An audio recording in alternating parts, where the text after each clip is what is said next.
My name is Isabella Martinez, and 5 years ago, my parents handed my $300,000 inheritance to my younger brother Marcus because they believed I would waste it on foolish dreams, while he would make practical investments. Last month, they discovered that their favorite upscale restaurant, Lumiere, which they had been frequenting for 2 years, bears my name as the owner and executive chef.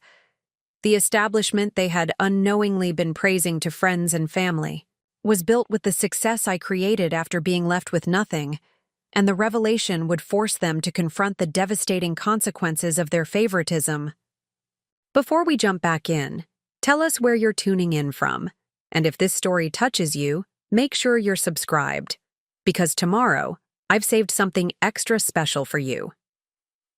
What they never understood was that losing their financial support became the catalyst for building something far more valuable than any inheritance could have provided. The journey from disinherited daughter to successful restaurateur required confronting painful family dynamics, developing business skills I never knew I possessed, and learning that sometimes the greatest gift is being forced to prove your worth independently. If you have ever been underestimated by those who should have believed in you most, or if you have wondered whether pursuing your passion is worth the risk of disappointing others, this story will show you how the most crushing rejections can become the foundation for extraordinary achievement. The path ahead reveals how family betrayal can ultimately lead to personal liberation, and how success built on your own terms creates a satisfaction that inherited wealth could never provide. The aroma of garlic sautéing in olive oil and the gentle simmer of sauces reducing on the stove have been the soundtrack of my most treasured memories since childhood. Growing up in the Martinez household in San Antonio, Texas, our kitchen served as the heart of family gatherings, cultural celebrations, and daily expressions of love through food. My grandmother, Elena Martinez, had immigrated from Guadalajara with her traditional recipes and an unwavering belief that cooking was both an art form and a sacred responsibility. Every Sunday, 3 generations of our family would gather around the large wooden table that my grandfather had crafted by hand, sharing meals that told the story of our heritage through carefully balanced flavors and time-honored techniques. My grandmother would guide me through the preparation of mole poblano, teaching me to char chiles until their skins blistered perfectly, to grind spices in the volcanic stone molcajete until they released their essential oils, and to balance chocolate, cinnamon, and heat in proportions that could only be learned through patient observation and countless repetitions. "Isabella, mija," she would say, her weathered hands guiding mine as we folded masa for tamales. "Cooking is not just following recipes. It is understanding ingredients, respecting traditions, and putting your heart into every dish. When you cook with love, people can taste the difference." These lessons extended far beyond culinary techniques, instilling values of craftsmanship, cultural pride, and the understanding that excellence required dedication, practice, and genuine passion. My grandmother's kitchen became my first classroom, where I learned that creating something beautiful and meaningful demanded both artistic vision and meticulous attention to detail. However, my parents, Robert and Carmen Martinez, had different aspirations for their children's futures. My father had built a successful accounting firm through years of conservative financial management and careful investment strategies. My mother, a high school principal, valued educational achievement and professional stability above creative pursuits. They viewed cooking as a pleasant hobby rather than a legitimate career path, consistently encouraging me to pursue more practical fields of study. "Isabella is very talented in the kitchen," my mother would tell relatives during family gatherings, "but she needs to focus on her academics. Cooking will always be there as a hobby, but she needs a real career that will provide financial security." This perspective created an ongoing tension throughout my adolescence, as my passion for culinary arts grew stronger, while my parents' expectations for conventional success became more explicit. I excelled academically, earning high grades in mathematics and science courses, but my heart remained in the kitchen. where I spent every available moment experimenting with new techniques and developing my own interpretations of traditional dishes. The contrast between my interests and my parents' expectations became particularly evident when compared to my younger brother Marcus. 2 years my junior, Marcus shared our parents' appreciation for financial planning and business strategy. Even as a teenager, he demonstrated remarkable skill in analyzing investment opportunities, understanding market trends, and making decisions based on careful risk assessment rather than emotional attachments. Marcus approached every aspect of his life with the methodical precision that our parents admired, from selecting college courses that would maximize his earning potential to choosing extracurricular activities that would enhance his resume for business school applications. His bedroom walls were decorated with charts tracking stock market performance and business magazine covers featuring successful entrepreneurs, while mine displayed photographs of elaborate dishes I had created and certificates from culinary competitions I had won. The difference in our approaches to life became a source of constant comparison within our household. Marcus received praise for his practical mindset and strategic thinking, while my culinary achievements were acknowledged politely but never celebrated with the same enthusiasm. When I won first place in the state high school culinary competition, my parents attended the ceremony but spent most of their time discussing Marcus's acceptance to the university business program. "We are proud of both our children," my father would explain to friends and relatives, "but Marcus has such a good head for business. He will never have to worry about financial security." The implication was clear. Marcus represented the family's hopes for financial success and social status, while my culinary interests were viewed as charming but ultimately impractical diversions from more serious pursuits. This dynamic intensified during my senior year of high school, when I received acceptance letters from several prestigious culinary institutes alongside offers from traditional universities. The Culinary Institute of America had accepted me into their highly competitive program, recognizing my technical skills and creative potential. However, my parents were adamant that I should pursue a business degree instead, arguing that the IOZI restaurant industry was too risky and unpredictable for long-term career success. "Isabella," my father said during one of many heated discussions about my future, "we have saved money for your education so you can have opportunities we never had. Don't waste that gift on something as uncertain as cooking.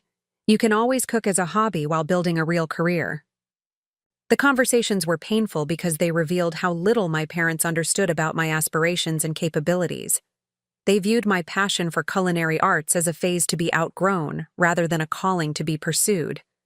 More significantly, they seemed unable to recognize that excellence in any field, including cooking, required the same dedication, intelligence, and strategic thinking they valued in traditional business careers. Despite their opposition, I remained determined to pursue culinary education, believing that demonstrating excellence in my chosen field would eventually earn their respect and support. I enrolled in the Culinary Institute of America, financing my education through scholarships, student loans, and part-time work in local restaurants. The culinary program was transformative in ways that extended far beyond technical skill development. I learned classical French techniques from master chefs who had trained in the finest kitchens of Europe, studied food science and nutrition, to understand the chemistry behind successful dishes, and developed business skills necessary for restaurant management and entrepreneurship. More importantly, I discovered that my grandmother's lessons about cooking with love and respecting traditions could be enhanced through formal training and exposure to diverse culinary perspectives. The program challenged me to expand my understanding of flavor profiles, presentation techniques, and the business aspects of professional cooking while maintaining the cultural authenticity that made my food meaningful. My instructors recognized my potential early in the program, noting my natural palate, creative problem-solving abilities, and exceptional work ethic. Chef Michel Dubois, who had earned Michelin stars in France before joining the Institute's faculty, became a particularly influential mentor. "Isabella," he told me during my advanced sauce-making course, You possess the rare combination of technical precision and creative intuition that distinguishes great chefs from merely competent ones. Your understanding of traditional Mexican cuisine, combined with your mastery of classical techniques, gives you a unique voice in the culinary world. His recognition was professionally validating, but also personally meaningful, representing the kind of encouragement I had hoped to receive from my own family. Chef Dubois became the first person in my life to treat my culinary aspirations as legitimate professional goals rather than elaborate hobbies. During my time at the Institute, I also gained practical experience through externships at renowned restaurants in New York City and San Francisco. These placements exposed me to the demanding pace and exacting standards of professional kitchens while allowing me to observe how successful restaurants operated as businesses. Working under executive chefs who had built acclaimed establishments taught me that culinary excellence required more than just cooking skills. Successful restaurants demanded expertise in menu development, cost control, staff management, customer service, and marketing. The business aspects of the industry were as complex and challenging as the creative elements, requiring strategic thinking and analytical skills that my parents might have recognized had they understood the full scope of professional cooking. The externship experiences also revealed the potential for culinary careers to provide both creative fulfillment and financial success. The executive chefs I worked under had built profitable enterprises while maintaining artistic integrity, demonstrating that passion and practicality were not mutually exclusive. However, my parents remained skeptical about my career choice throughout my culinary education. They attended my graduation ceremony, but expressed concern about my job prospects and earning potential. Their congratulations were tempered by continued suggestions that I should consider backup plans in more traditional fields. "We are proud that you completed the program," my mother said after the graduation ceremony, "but now you need to think seriously about your future. Cooking is fine as a skill, but you need a career that will provide stability." Their inability to recognize culinary arts as a legitimate profession was disappointing, but no longer surprising. I had learned to find validation through my achievements and the recognition of industry professionals, rather than seeking approval from family members who fundamentally misunderstood my chosen field. After graduation, I accepted a position as a sous chef at Maison Blanc, a highly regarded French restaurant in Austin that specialized in contemporary interpretations of classical cuisine. The role provided an opportunity to continue developing my skills while gaining experience in restaurant operations and management. Preparing and narrating this story took us a lot of time, so if you are enjoying it, subscribe to our channel. It means a lot to us. Now back to the story. The head chef, Antoine Rousseau, had trained in Lyon before establishing his reputation in the United States. He demanded excellence from his kitchen staff while providing mentorship that helped young chefs develop their capabilities and advance their careers. "Isabella," he told me during my first week, "you have strong technical foundations, but working in a professional kitchen requires different skills than school projects. You must learn to maintain quality while working under pressure, to lead other cooks effectively, and to contribute to the business success of the restaurant." The transition from culinary school to professional kitchen work was challenging but exhilarating. The pace was intense, the standards were unforgiving, and the pressure to perform consistently was constant. However, the environment also provided opportunities to refine my skills, develop leadership capabilities, and understand the business dynamics that determined restaurant success. Within 18 months, I had been promoted to senior sous chef, responsible for supervising a team of line cooks and contributing to menu development. My dishes, which incorporated traditional Mexican flavors into contemporary French preparations, became popular with customers and received positive reviews from local food critics. The professional recognition was gratifying, but it also highlighted the growing disconnect between my achievements and my family's perception of my career. When I shared news of positive reviews or successful menu launches, My parents responded with polite acknowledgement, but little genuine enthusiasm. Meanwhile, Marcus had graduated from the University of Texas business program and accepted a position with a prominent investment firm in Dallas. His success in traditional business metrics earned constant praise from our parents, who frequently mentioned his salary, benefits package, and promotion prospects during family gatherings. "Marcus is doing so well," my mother would tell relatives. "He has such a bright future ahead of him. We are so proud of how responsible and practical he has become." The contrast in their responses to our respective achievements was stark and painful. Marcus's entry-level position in finance was celebrated as the beginning of a promising career, while my advancement to senior positions in respected restaurants was treated as a pleasant hobby that had gotten slightly out of hand. This dynamic came to a head during a family dinner in my third year at Maison Blanc, when I announced my intention to pursue my ultimate goal of opening my own restaurant. I had been developing a comprehensive business plan for a concept that would showcase contemporary Mexican cuisine using classical French techniques, creating a unique dining experience that honored my cultural heritage while demonstrating advanced culinary skills. "I have been saving money and developing relationships with potential investors," I explained to my parents. "I want to create something that represents our family's traditions while establishing myself as a serious chef and restaurateur." Their response was more negative than I had anticipated.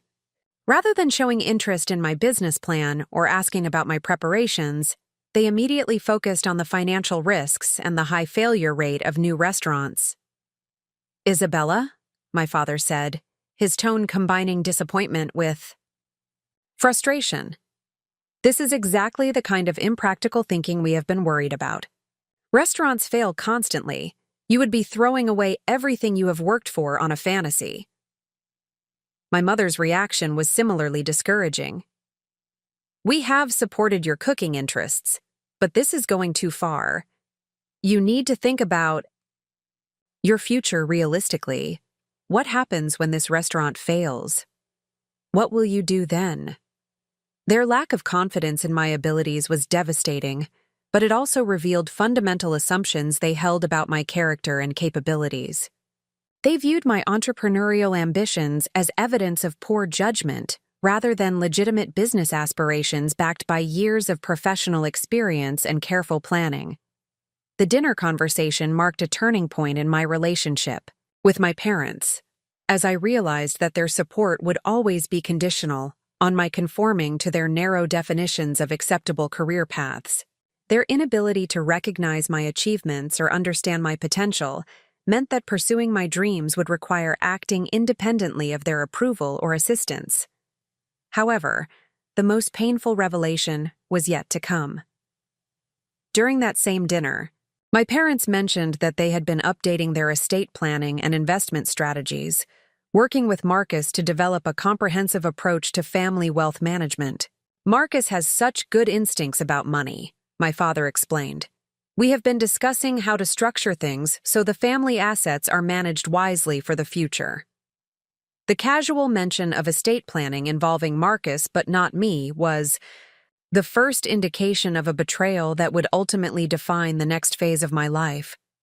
While I had been building my culinary career and developing my business plans, my parents had apparently been making decisions about the family's financial future that excluded me entirely. The foundation of my dreams had been built on the assumption that excellence and dedication would eventually earn recognition and support from those who mattered most to me. However, I was beginning to understand that my parents' love was accompanied by conditions and expectations that I could never fulfill while remaining true to my own aspirations.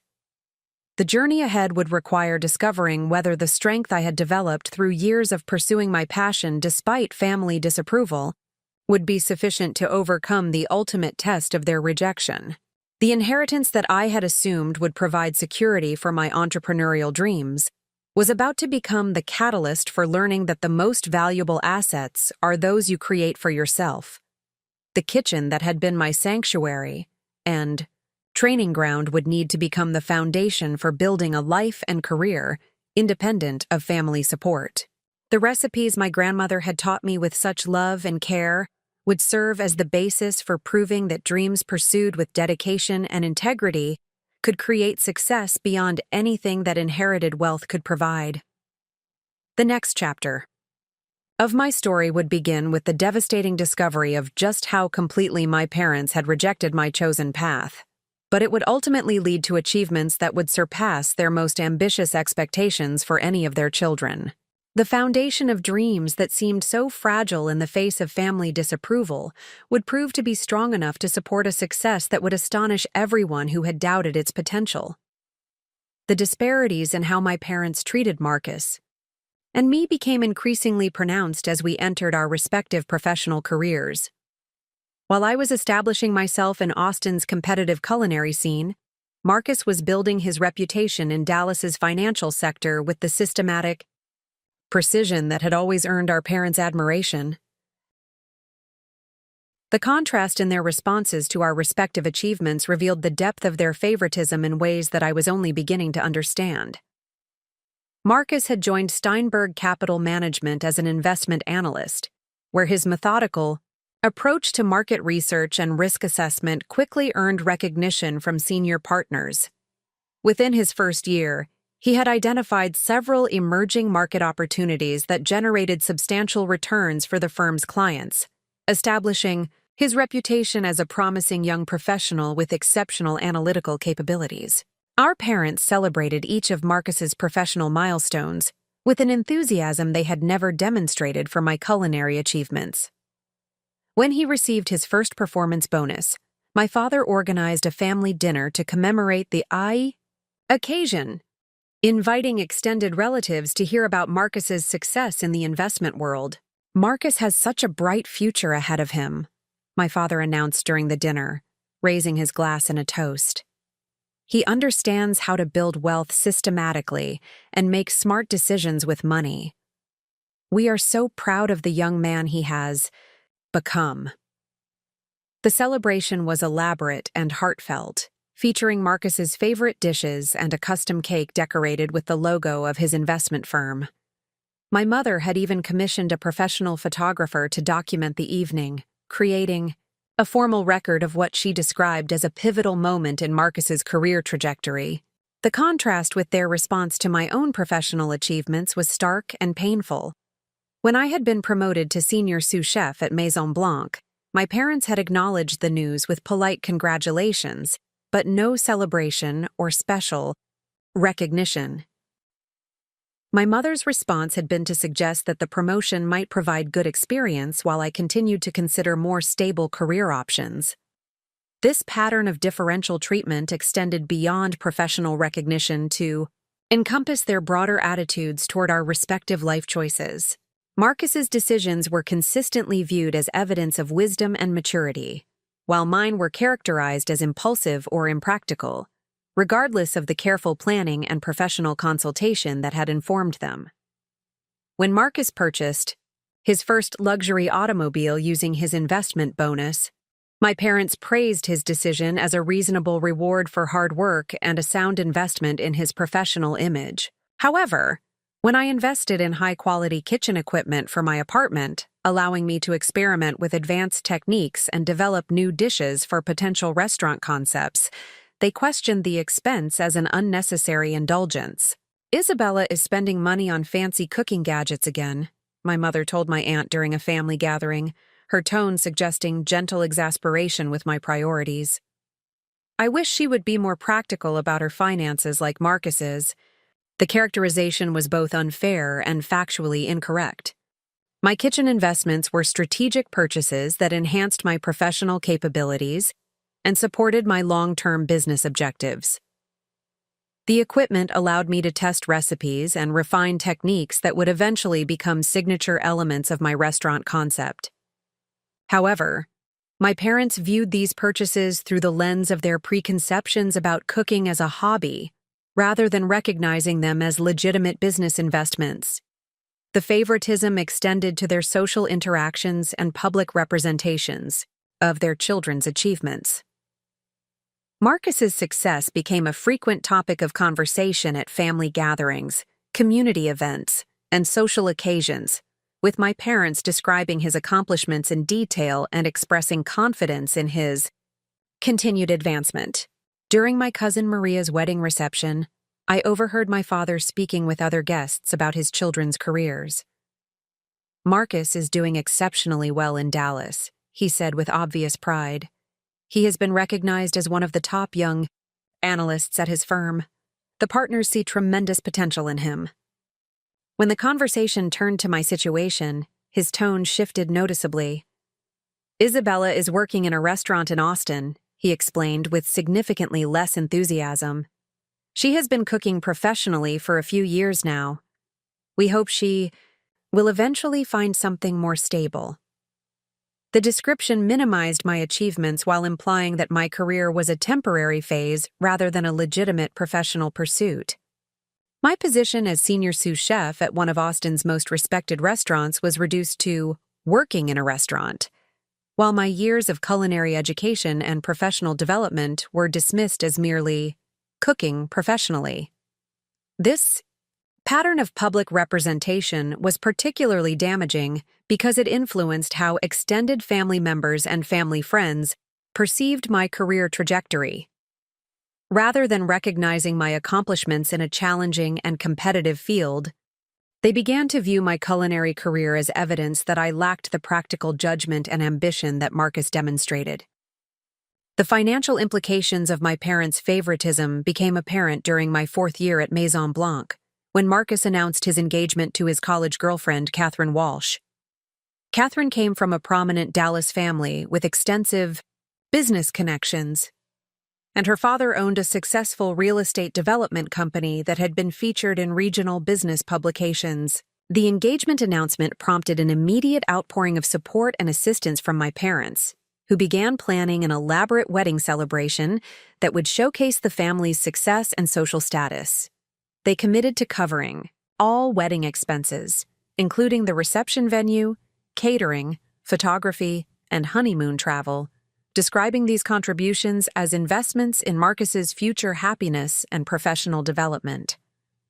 "Catherine comes from such a good family," my mother explained when relatives questioned the substantial wedding budget. "Her father's business connections will be valuable for Marcus's career advancement. We want to ensure that their wedding reflects well on both families." The wedding planning process consumed much of my parents' attention and financial resources for the next 18 months. They hired professional event coordinators, selected an exclusive country club venue, and arranged for elaborate floral displays and entertainment that would create a memorable celebration for their son and future daughter-in-law. More significantly, they established a substantial financial account to support Marcus and Catherine's early married life, providing funds for a down payment on a luxury condominium in Dallas's most desirable neighborhood. The financial assistance was presented as a wedding gift, but it represented a level of support that extended far beyond typical parental contributions to children's weddings. "We want to give Marcus and Catherine the best possible start to their marriage," my father explained when I questioned the magnitude of their financial commitment. "Young couples face so many challenges today. Our assistance will help them focus on building their careers rather than worrying about basic living expenses." The logic was reasonable on its surface, but it revealed assumptions about financial support that had never been extended to my own professional development. My parents had never offered assistance with my student loans from culinary school, my apartment rent during my early career, or my plans for establishing my own restaurant. Their willingness to provide substantial financial support for Marcus's lifestyle while viewing my entrepreneurial ambitions as impractical reflected a fundamental disparity in how they valued their children's futures. The wedding celebration itself was a lavish affair that demonstrated my parents' commitment to showcasing Marcus's success and their approval of his life choices. The event attracted over 300 guests, including business leaders, political figures, and social prominent from both Dallas and San Antonio. The reception featured a 7-course dinner prepared by a celebrity chef, premium wines and spirits, and live entertainment by a nationally recognized jazz ensemble. During the reception, my father delivered a heartfelt toast that praised Marcus's character, achievements, and potential for continued success. Marcus has always demonstrated the qualities that lead to success in life, he said, addressing the assembled guests. His wisdom, discipline, and practical judgment have made us proud parents, and we know that Catherine has chosen a husband who will provide her with security and happiness. The toast was moving and sincere, reflecting genuine pride in Marcus's accomplishments and optimism about his future prospects. However, it also highlighted the stark contrast between my parents' public expressions of confidence in Marcus versus their private reservations about my own career trajectory and life choices. The wedding expenses, while substantial, represented only the beginning of my parents' financial commitment to supporting Marcus's advancement. Following the celebration, they continued providing assistance that enabled him to maintain a lifestyle that would have been impossible on his entry-level investment analyst salary alone.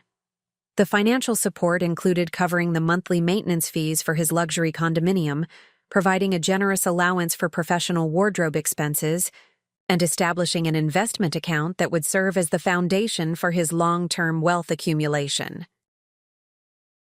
These contributions were rationalized as strategic investments in Marcus's career development, enabling him to focus on professional excellence without the financial pressures that might distract from his advancement. Marcus needs to look successful in his professional environment, my mother explained when I questioned the ongoing financial assistance. His clients and colleagues expect a certain standard of living. Our support allows him to maintain the professional image necessary for career advancement. The explanation was logically consistent with their belief that Marcus's career had greater potential for long-term success than mine, but it also reflected a willingness to invest substantial resources in his development while providing no comparable support for my entrepreneurial aspirations. The disparity suggested that their financial assistance was not based solely on need or merit, but on their fundamental assessment of which child's success was more valuable to the family's reputation and legacy. The extent of their commitment to Marcus's advancement became fully apparent when he expressed interest in pursuing a Master of Business Administration degree from a prestigious university.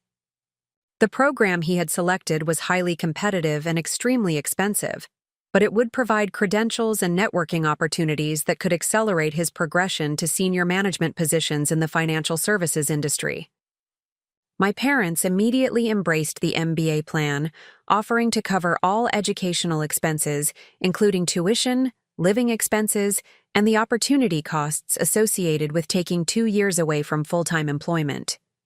They viewed the degree as a strategic investment that would multiply Marcus's earning potential while establishing connections that could benefit the entire family. This MBA program will open doors that would otherwise remain closed to Marcus, my father explained during a family dinner. The investment we make now will pay dividends for generations. Marcus will be positioned to achieve things that we could never have imagined when we were starting our careers. The enthusiasm and financial commitment they demonstrated for Marcus's graduate education stood in sharp contrast to their response when I had mentioned my interest in pursuing advanced culinary training in France.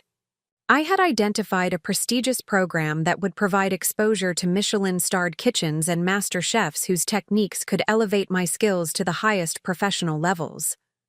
However, when I had discussed the opportunity with my parents, their response had been immediate skepticism about the costs and uncertain return on investment. They had questioned whether advanced culinary training would significantly improve my career prospects, and suggested that my existing skills were adequate for any reasonable professional objectives in the restaurant industry. Isabella already knows how to cook well, my mother had said. I am not sure what additional training would accomplish beyond spending money that could be saved for more practical purposes. The double standard was both obvious and painful, revealing that my parents viewed Marcus's professional development as inherently more valuable than mine, regardless of the potential benefits or strategic importance of the respective opportunities. The favoritism extended beyond financial support to encompass their emotional investment and personal involvement in our respective careers. Marcus's professional challenges and opportunities became frequent topics of family conversation, with my parents offering advice, connections, and encouragement that demonstrated their deep engagement with his success. When Marcus faced a difficult project at work involving the analysis of emerging markets in Southeast Asia, my parents dedicated hours to discussing strategies and potential approaches that might help him excel. My father leveraged his own professional network to arrange informational interviews with business leaders who had experience in international markets, while my mother researched cultural and economic factors that might influence investment decisions in the region.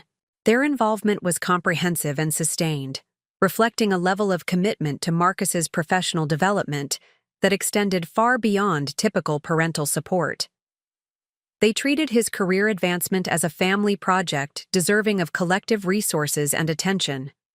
However, when I faced challenges in my own professional development, such as navigating the competitive dynamics of Austin's restaurant scene or developing relationships with potential investors for my future restaurant concept, my parents showed minimal interest in providing guidance or assistance. Their advice was typically limited to suggesting that I consider alternative career paths rather than offering strategies for overcoming obstacles in my chosen field. The disparity in their involvement became particularly evident when Marcus was being considered for promotion to senior analyst at his investment firm. The promotion process involved extensive evaluation of his analytical capabilities, client relationship skills, and potential for leadership development.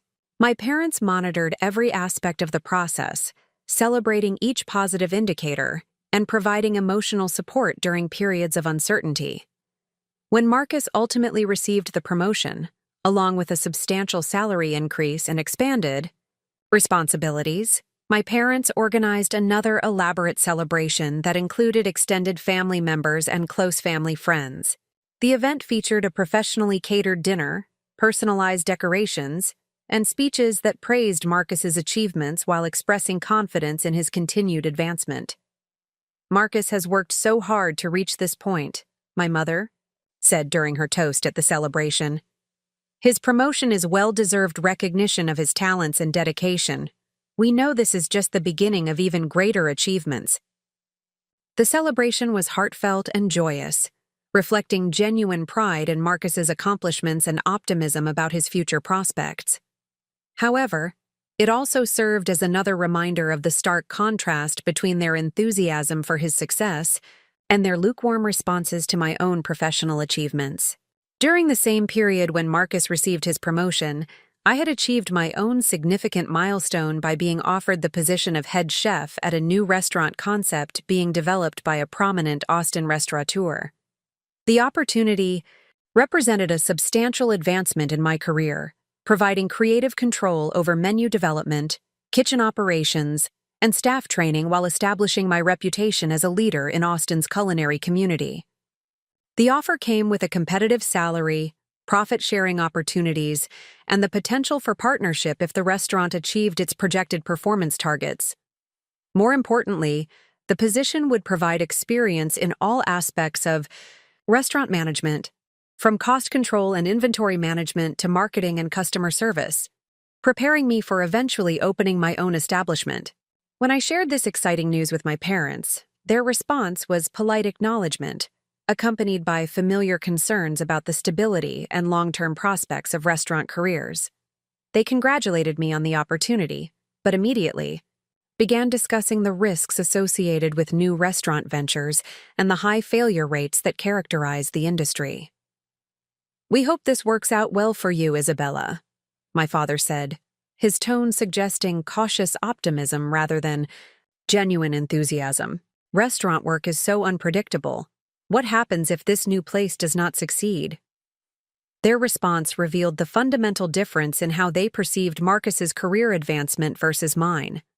Marcus's promotion was viewed as evidence of inevitable success and a stepping stone to even greater achievements, while my advancement was characterized as a risky venture with uncertain outcomes despite representing similar recognition of professional excellence within my respective field.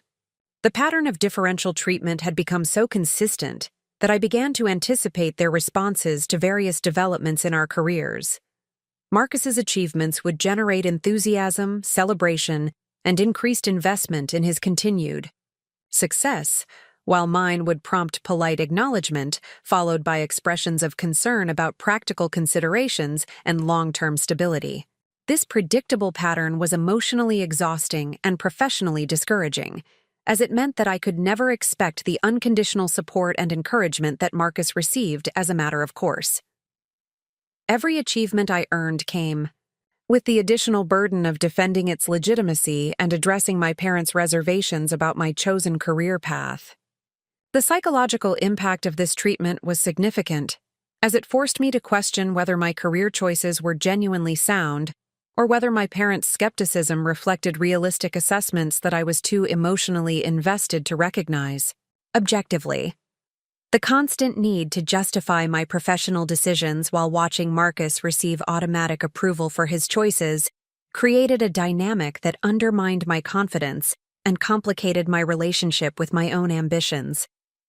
However, the experience also strengthened my determination to prove that culinary excellence could generate the same level of success and recognition that Marcus was achieving in the financial services industry.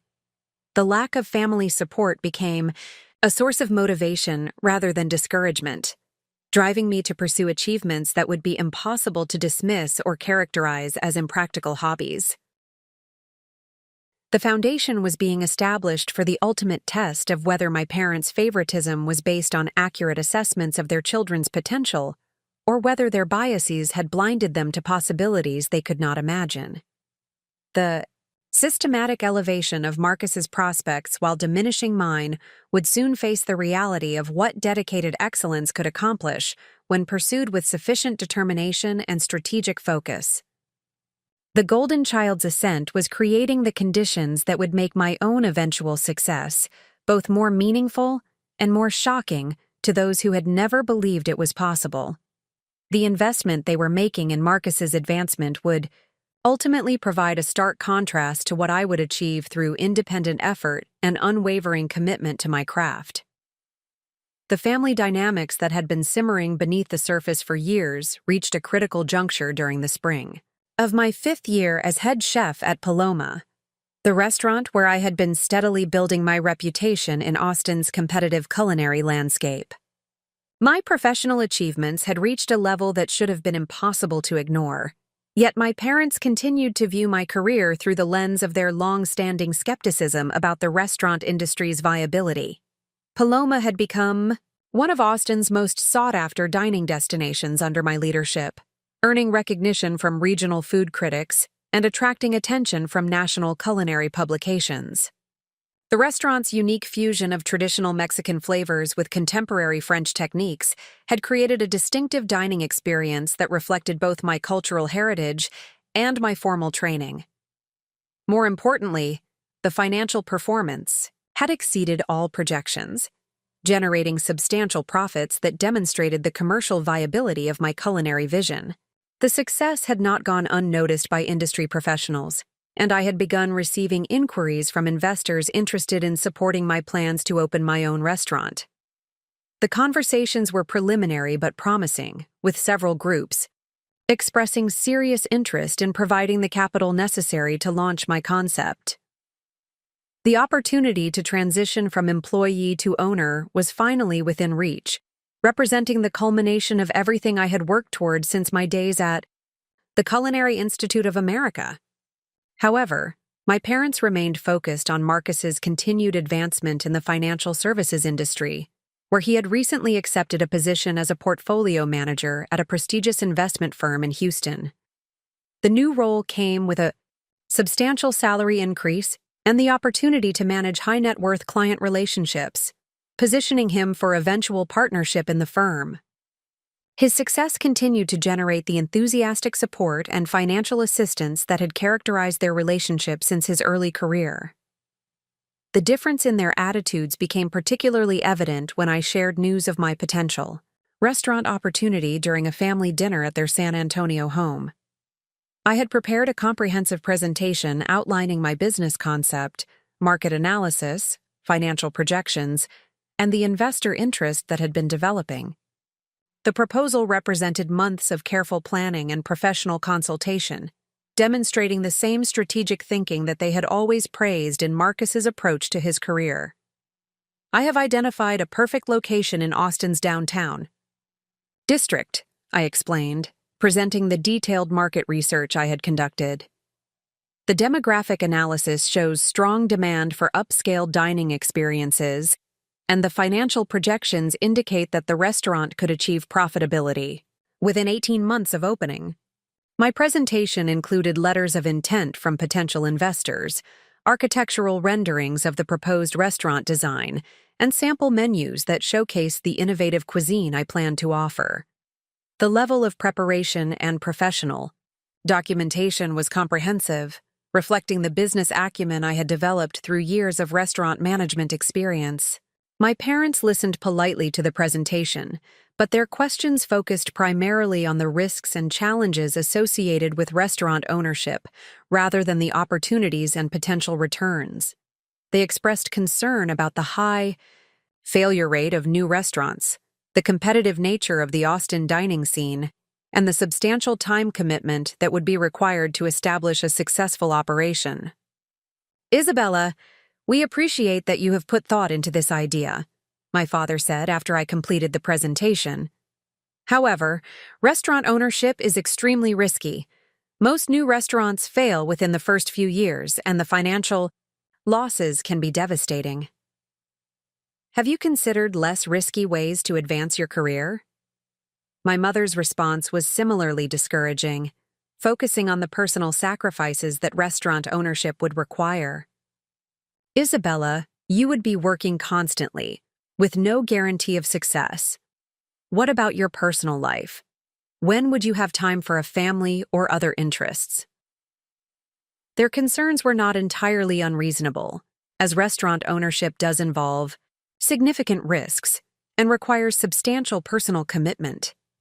However, their response revealed a fundamental unwillingness to consider the potential rewards or to recognize the expertise I had developed through years of professional experience in the industry. The contrast with their enthusiastic support for Marcus's career decisions was stark and painful.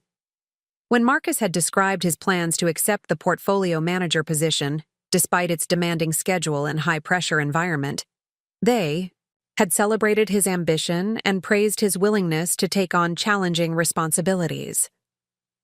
The same qualities that they viewed as admirable in Marcus's career advancement were characterized as problematic when applied to my entrepreneurial aspirations.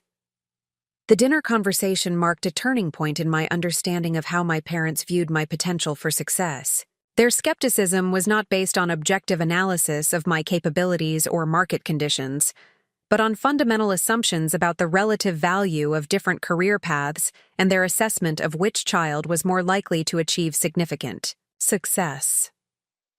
The full extent of their judgment became apparent several weeks later, when my mother called to inform me that she and my father needed to discuss important family financial matters with both Marcus and me. The conversation would take place during a weekend visit to their home, and she emphasized that the topics were significant enough to require careful consideration and discussion. "Isabella, your father and I have been working with our financial advisor to update our estate planning," she explained during the phone call. "There are decisions that need to be made about how to structure our assets for the future. We need both you and Marcus to understand our thinking and the arrangements we are putting in place." The mention of estate planning was not surprising, as my parents had always been careful about financial management and long-term planning. However, the formal nature of the discussion and the emphasis on family decision-making suggested that the conversation would involve more than routine administrative updates. The weekend meeting took place in my parents' home office, a space that had always been associated with serious financial discussions and important family decisions. Marcus had driven down from Houston for the occasion, and the formal atmosphere suggested that the topics would be more significant than typical family conversations. My father began the discussion by outlining the current state of their financial assets, which included substantial retirement savings, investment accounts, real estate holdings, and the value of his accounting practice. The total value of their estate was considerably larger than I had realized, reflecting years of careful saving and successful investment strategies. Your mother and I have been fortunate to accumulate these assets through careful planning and conservative investment approaches, he explained, presenting detailed financial statements and portfolio analyses.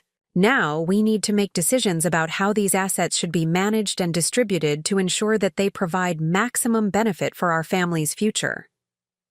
The conversation that followed would reshape my understanding of my place within the family structure and my parents' assessment of their children's respective futures.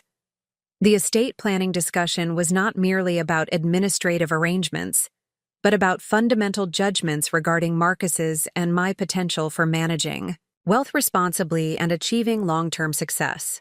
My parents had decided to structure their estate in a way that reflected their confidence in Marcus's financial judgment and their concerns about my career stability. The primary inheritance, including the bulk of their investment assets and real estate holdings, would be placed in a trust with Marcus as the primary beneficiary and trustee.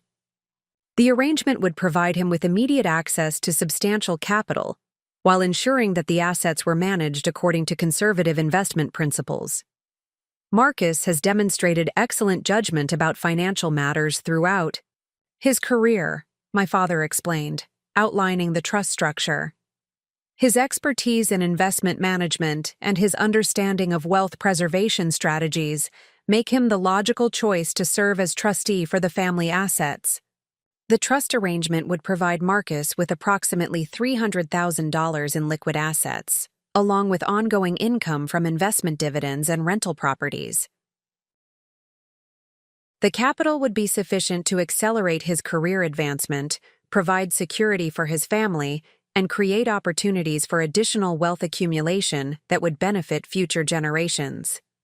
My allocation within the estate plan was substantially smaller and came with significantly more restrictions.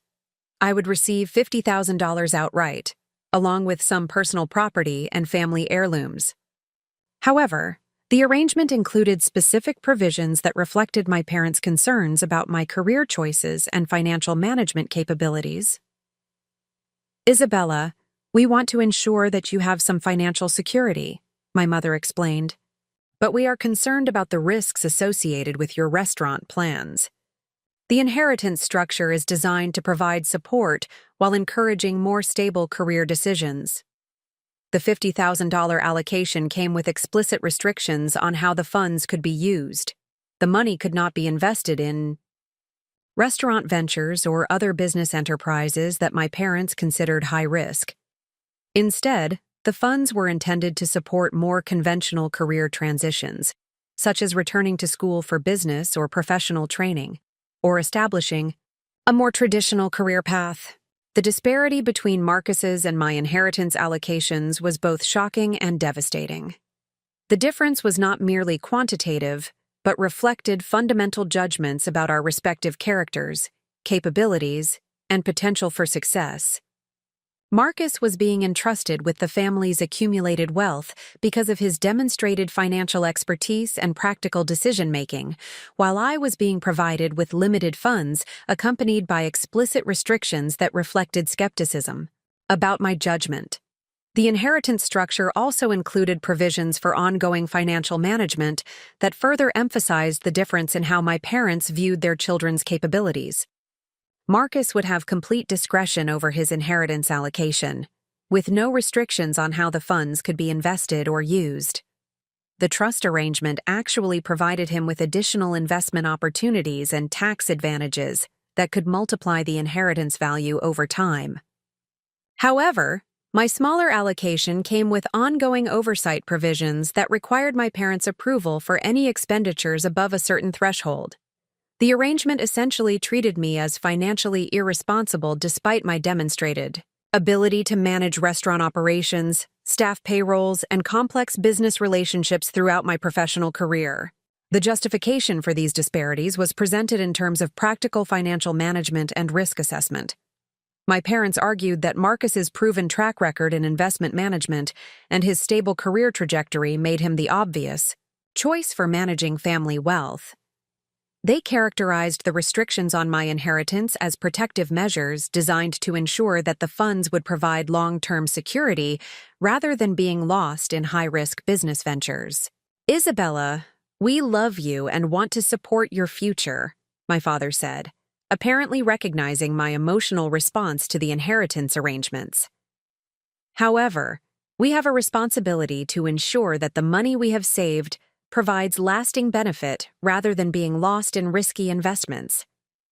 The characterization of my restaurant plans as risky investments revealed the fundamental disconnect between my parents' perception of my career and the reality of my professional achievements. They viewed my entrepreneurial aspirations as evidence of poor financial judgment rather than recognizing them as strategic business decisions backed by years of industry experience and careful market analysis. The inheritance discussion also revealed the extent to which Marcus had been involved in the estate planning process. He had participated in multiple meetings with my parents' financial advisor, providing input on investment strategies and trust, structures that would optimize the family's wealth management approach. His involvement had been comprehensive and ongoing, reflecting their confidence in his judgment and their desire to incorporate his expertise into their financial planning. However, I had been excluded from these discussions until the final arrangements were being announced. My parents had made fundamental decisions about the family's financial future without seeking my input or considering my perspective on wealth management strategies. The exclusion suggested that they viewed me as a beneficiary rather than a stakeholder in the family's financial planning process. The emotional impact of the inheritance revelation was profound and multifaceted. The financial disparity was significant, enough to affect my ability to pursue my entrepreneurial goals. But the symbolic implications were even more devastating. The inheritance structure represented my parents' formal assessment of their children's respective worth and potential, documented in legal arrangements that would persist long after their deaths. The restrictions placed on my inheritance allocation were particularly painful because they reflected fundamental misunderstanding of my professional capabilities and business acumen. My parents had structured the arrangement as if I were an impulsive spender who needed protection from my own poor judgment, despite my demonstrated ability to manage complex business operations and achieve consistent profitability in a challenging industry. The conversation continued for several hours, with my parents providing detailed explanations of their reasoning and attempting to reassure me that the arrangements were motivated by love and concern for my welfare. However, their explanations only reinforced the fundamental assumptions that had shaped their decision-making process. Marcus's response to the inheritance arrangements was gracious and appropriately humble, but his comfort with the disparity was evident. He expressed appreciation for their confidence in his abilities while acknowledging the responsibility that came with managing family assets. His reaction suggested that the arrangements aligned with his own expectations about how family wealth should be distributed. "I understand the trust you are placing in me," Marcus said, addressing our parents directly. "I will work to ensure that these assets are managed wisely and that they provide security for the entire family's future." His statement was appropriate and well-intentioned, but it also reflected acceptance of the premise that he was better qualified to manage family wealth than I was. The inheritance arrangements had created a formal hierarchy within the family structure, with Marcus positioned as the responsible child who could be trusted with significant resources, and me relegated to the role of the impractical child who needed financial protection from her own poor judgment. The immediate aftermath of the inheritance discussion was characterized by an awkward attempt to maintain normal family relationships, despite the fundamental inequity that had been revealed. My parents seemed to expect that I would accept their decision as reasonable and move forward with appreciation for the support they were providing, even though that support came with explicit restrictions on my autonomy and implicit criticism of my life choices. The drive back to Austin that evening provided time to process the full implications of what had been revealed. The inheritance disparity was not merely about money, but about recognition, respect, and my parents' assessment of my potential for success. The arrangements reflected years of systematic favoritism that had culminated in formal documentation of their belief that Marcus's future was more valuable than mine. However, the revelation also provided clarity about the nature of my relationship with my parents and the extent to which I could rely on their support for my professional aspirations. The inheritance structure eliminated any possibility of using family resources to launch my restaurant concept, but it also removed the emotional burden of seeking their approval for my entrepreneurial plans. The restrictions on my inheritance allocation meant that I would need to pursue my restaurant dreams entirely through independent means, relying on external investors and my own professional achievements rather than family support. While this reality was financially challenging, it also provided complete freedom to pursue my vision without interference or second-guessing from family members who had never understood my career objectives. The inheritance revelation marked the end of my attempts to earn recognition and support from parents who had fundamentally misunderstood my capabilities and potential. The systematic favoritism that had characterized my childhood and early career had culminated in formal arrangements that reflected their inability to recognize the value of my achievements or the legitimacy of my aspirations. The path forward would require building success entirely through independent effort and external support, but it would also provide the satisfaction of achievement that was genuinely earned rather than inherited. The inheritance that I had lost would ultimately prove to be less valuable than the determination and resilience that the loss would generate. The foundation was being established for a journey that would demonstrate the difference between inherited privilege and earned success, between family expectations and personal potential, and between the security of conformity and the rewards of pursuing authentic dreams, despite the cost of family disapproval. The inheritance revelation had fundamentally altered the trajectory of Isabella's entrepreneurial aspirations, but it also provided unprecedented clarity about the path forward. The systematic favoritism that had culminated in her parents' estate planning decisions eliminated any possibility of relying on family resources, while simultaneously removing the emotional burden of seeking their approval for strategic business decisions. The financial constraints imposed by their judgment would require innovative approaches to restaurant development, but they had also granted complete autonomy to pursue her vision without interference from family members who had never understood her potential. The immediate priority involved reassessing the comprehensive business plan that had been developed for her restaurant concept, modifying the financial assumptions to reflect the absence of family investment while maintaining the core elements that would differentiate the establishment from competitors in Austin's sophisticated dining market. The revised approach would need to demonstrate that exceptional culinary concepts could succeed through strategic partnerships and alternative financing mechanisms, even when traditional family support was unavailable. The process began with a thorough analysis of the restaurant industry's capital requirements and financing options, exploring alternatives to conventional equity investment that could provide necessary resources while preserving operational control and creative freedom.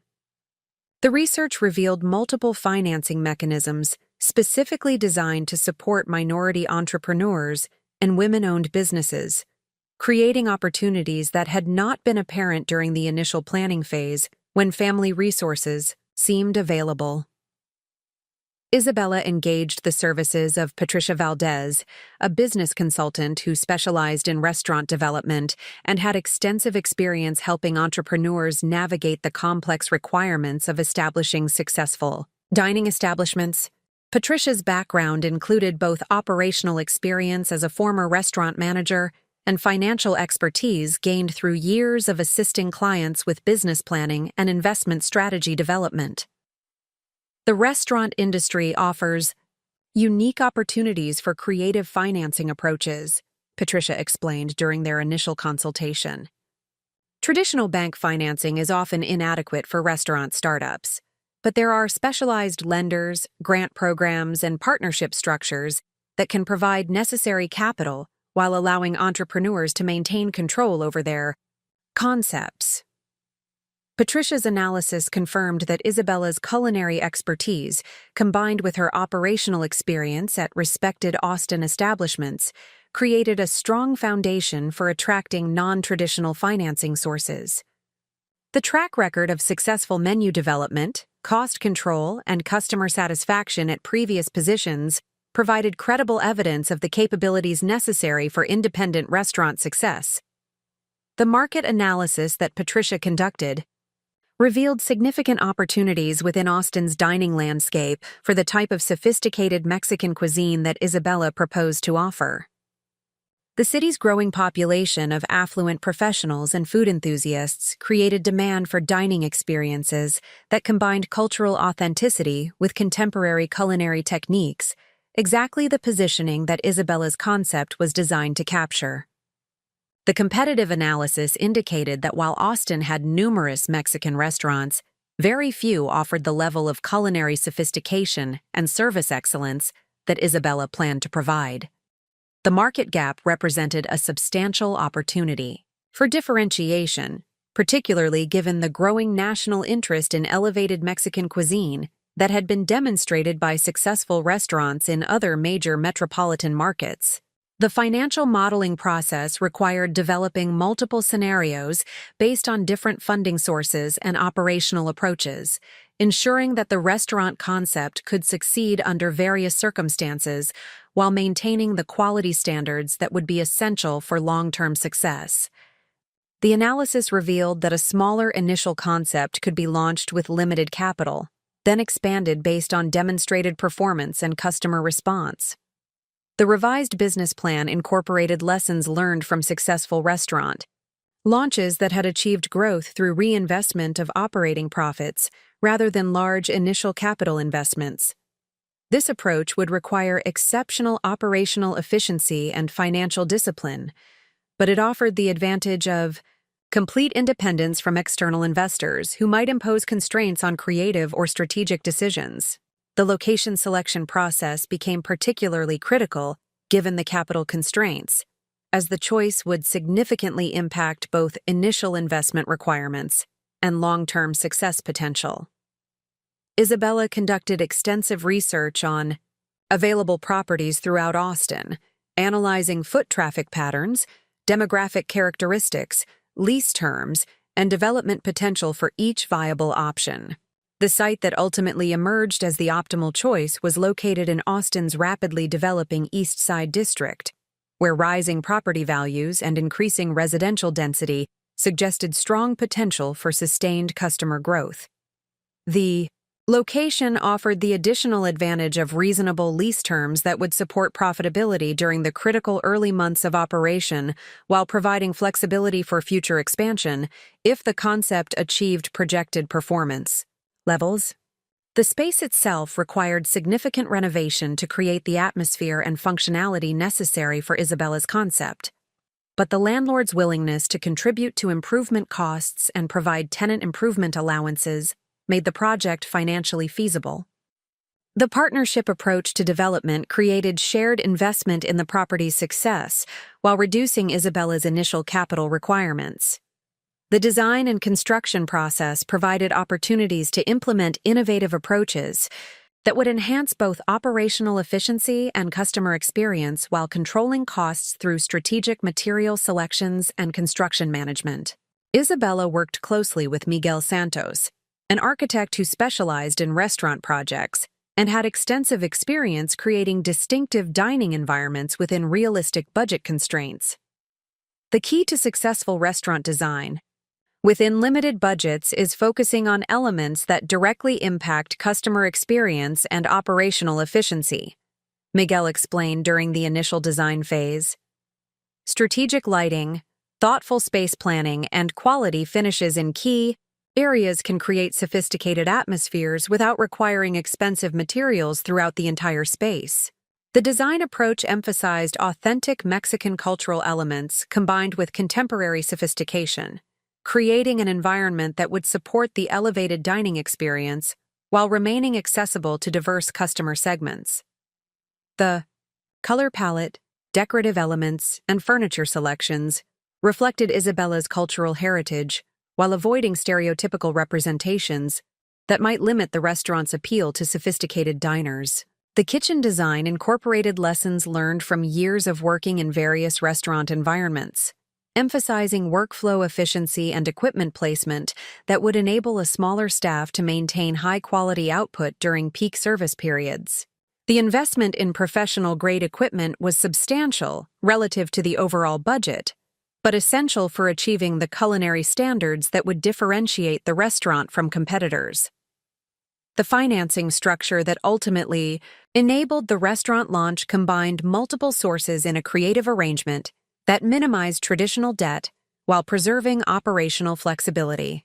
The primary funding came from the Austin Small Business Development Fund, which provided low-interest loans specifically designed to support minority entrepreneurs and women-owned businesses in the hospitality industry.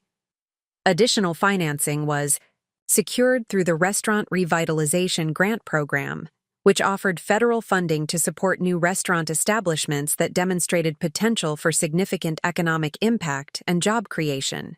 The application process required extensive documentation of business plans, market analysis, and community benefit projections, but the resulting funds provided crucial capital without equity dilution or restrictive operational requirements. The equipment financing was arranged through a specialized lender that focused on restaurant industry needs, providing favorable terms for high-quality kitchen equipment while using the equipment itself as collateral. This approach enabled acquisition of professional-grade tools necessary for culinary excellence while preserving working capital for operational expenses during the launch period. The final component of the financing structure involved a revenue-sharing agreement with key suppliers who provided credit terms and marketing support in exchange for exclusive supplier relationships and promotional opportunities. The arrangement created mutually beneficial partnerships while reducing initial cash requirements for inventory and supplies. The staffing strategy reflected both the quality standards necessary for success and the operational efficiency required to achieve profitability with limited initial resources. Isabella developed a hiring approach that emphasized potential and cultural fit rather than extensive experience, creating opportunities to train team members according to her specific standards while building loyalty and commitment that would support long-term success. The kitchen staff recruitment focused on identifying individuals with strong foundational skills and genuine passion for Mexican cuisine, then providing intensive training in the specific techniques and quality standards that would define the restaurant's offerings. The approach enabled hiring talented individuals who might not have access to opportunities at more established restaurants while building a team committed to the concept's success. The front-of-house staffing strategy emphasized bilingual capabilities and cultural knowledge that would enable authentic presentation of the cuisine's heritage while providing sophisticated service that matched the elevated dining experience. The training program incorporated both service techniques and cultural education, ensuring that staff members could enhance customer understanding and appreciation of the food being served.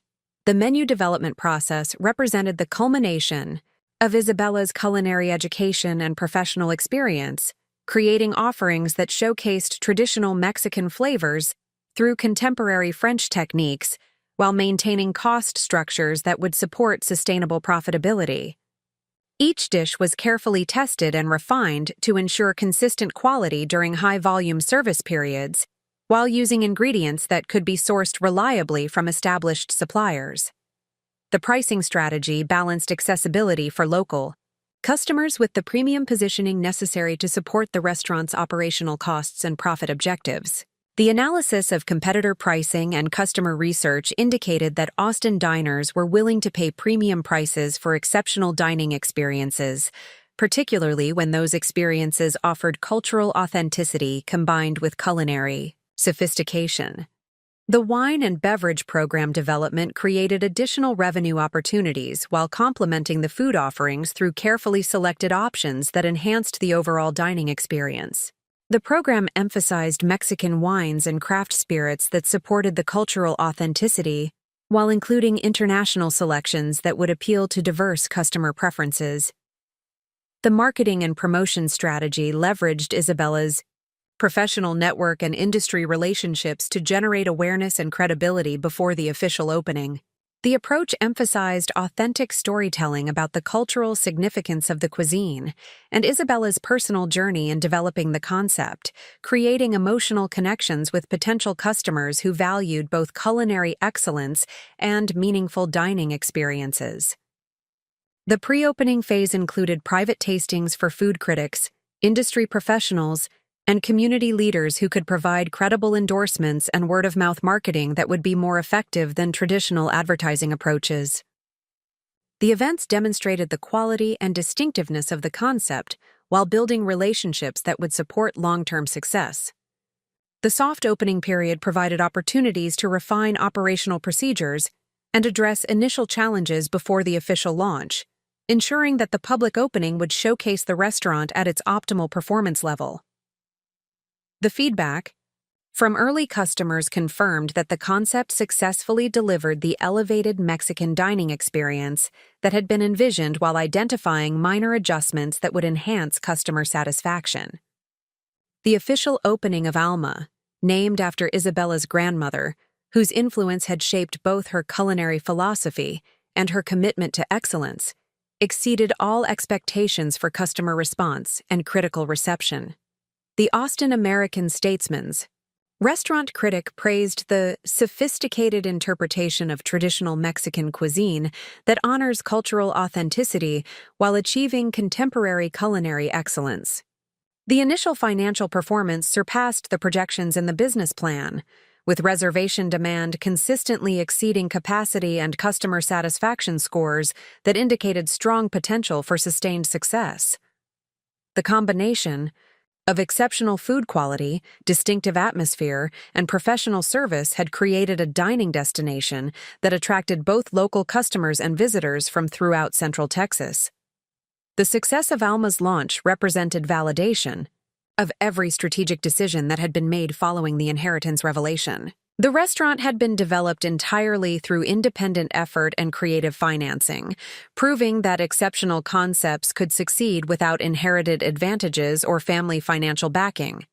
More significantly, the process had revealed entrepreneurial capabilities and business acumen that extended far beyond culinary expertise to encompass comprehensive strategic planning and execution. The emotional satisfaction of achieving success through independent effort was profound and transformative. The restaurant represented not only professional achievement, but also personal liberation from the limitations that family expectations had imposed on self-concept and ambition. The systematic favoritism that had characterized the inheritance decision had been replaced by objective market validation of capabilities and potential.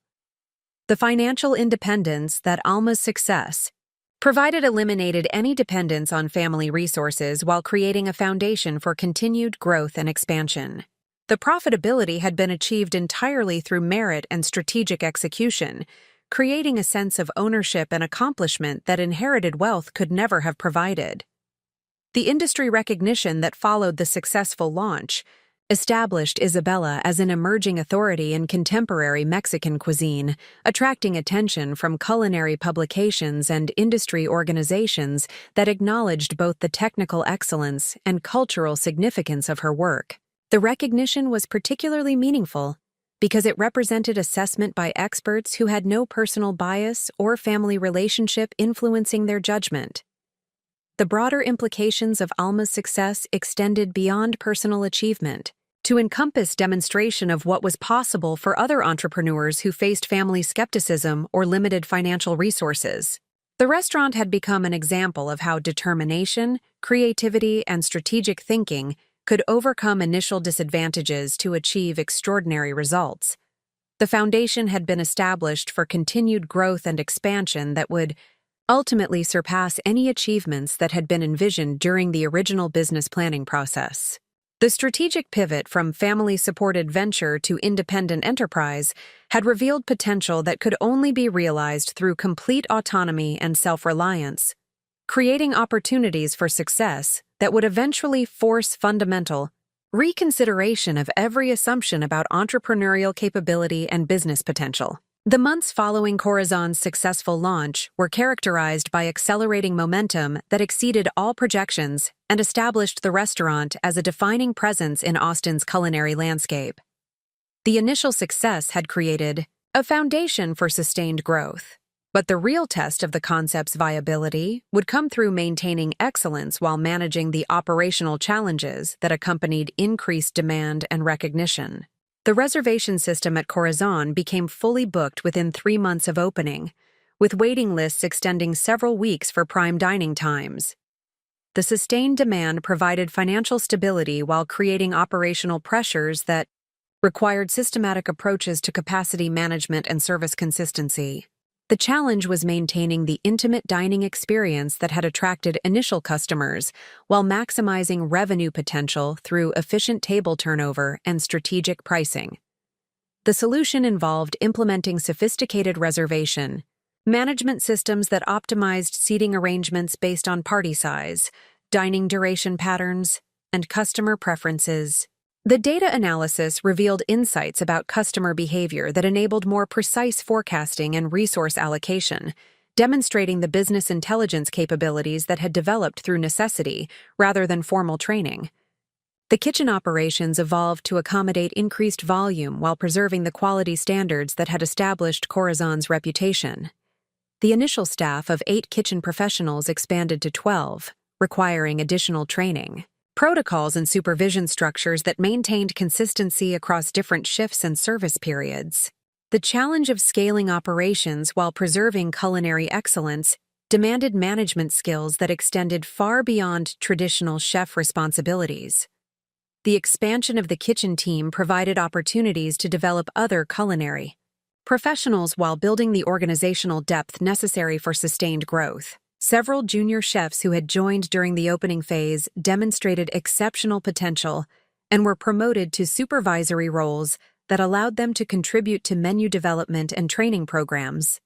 The progression created a positive workplace culture that attracted talented professionals seeking career advancement opportunities.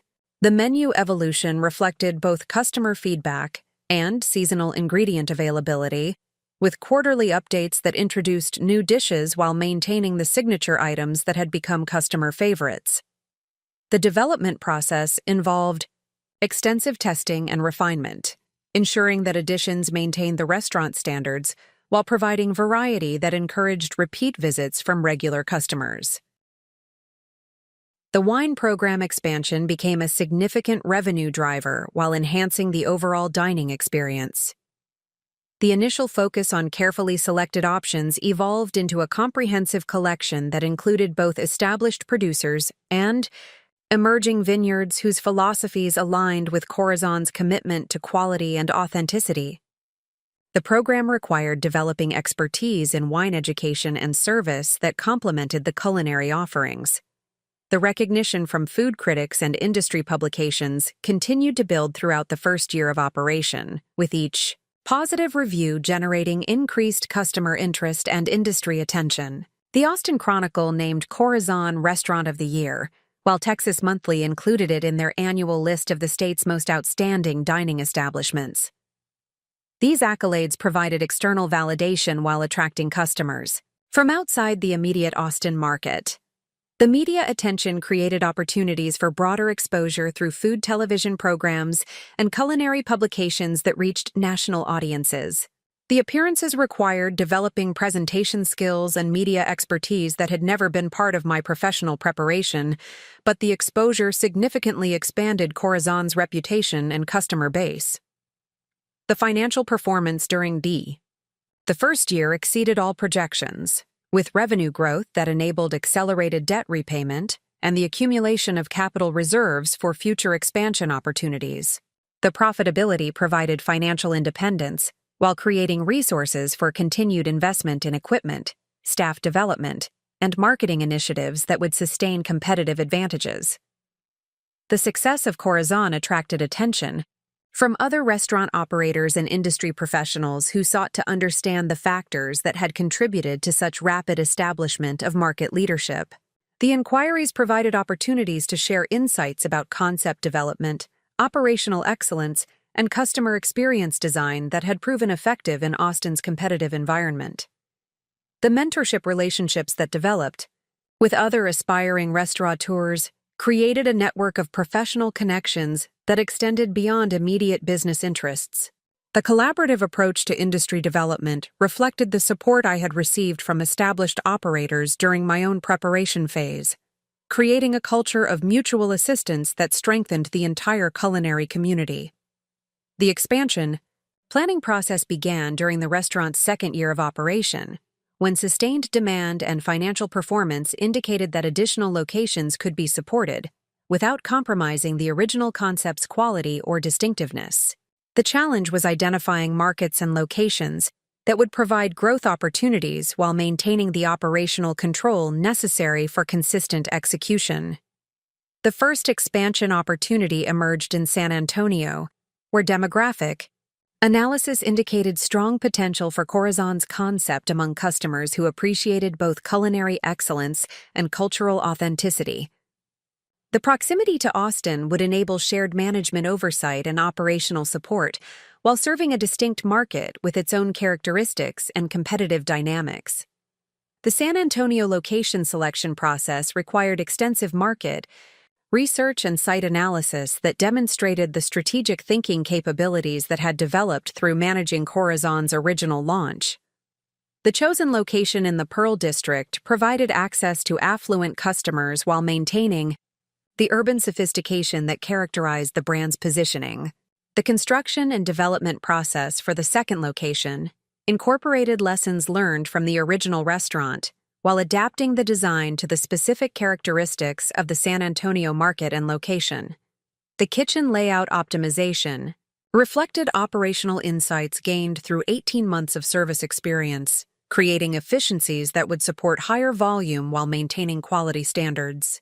The staffing strategy for the San Antonio expansion involved promoting experienced team members from the Austin location to supervisory roles, while recruiting local talent that understood the specific market dynamics and customer expectations.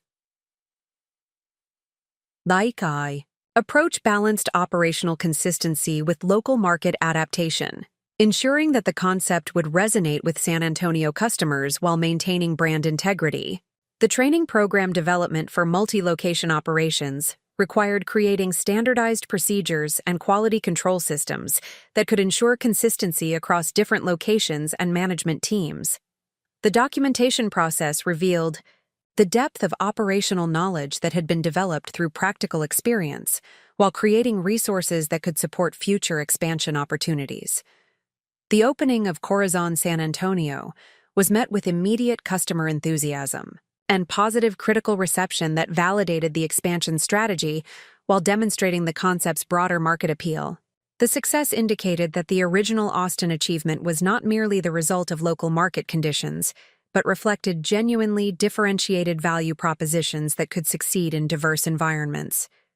The financial performance of the two-location operation provided economies of scale in purchasing, marketing, and administrative functions, while generating cash flow that supported continued growth investment. The operational complexity required more sophisticated management, systems, and organizational structures, but the increased efficiency and profitability justified the additional complexity. The industry recognition continued to expand with the multi-location success, attracting attention from national restaurant publications and culinary organizations that acknowledged both the individual restaurant excellence and the successful expansion execution. The recognition provided credibility that opened doors to additional growth opportunities and partnership possibilities. The catering division development emerged as a natural extension of Corazon's brand that could serve corporate clients and special events while utilizing kitchen capacity during traditionally slower periods. The service required developing new operational capabilities and customer relationship management systems, but it provided additional revenue streams while expanding the brand's market presence. The private event hosting capabilities created high-margin revenue opportunities while providing marketing exposure to potential new customers who might not otherwise discover the restaurant. The event served as showcases for the culinary excellence and service quality that defined the Corazon experience, generating word-of-mouth marketing that was particularly effective in attracting discerning customers. The cookbook development project began during the second year of operation as a response to customer requests for recipes and cooking techniques that would enable them to recreate favorite dishes at home. The publication process required translating professional cooking methods into accessible instructions while maintaining the authenticity and quality that characterized the restaurant experience. The cookbook, titled Corazon: Traditional Mexican Flavors Through Contemporary Techniques, became a bestseller in regional culinary publications while providing national exposure for the restaurant brand.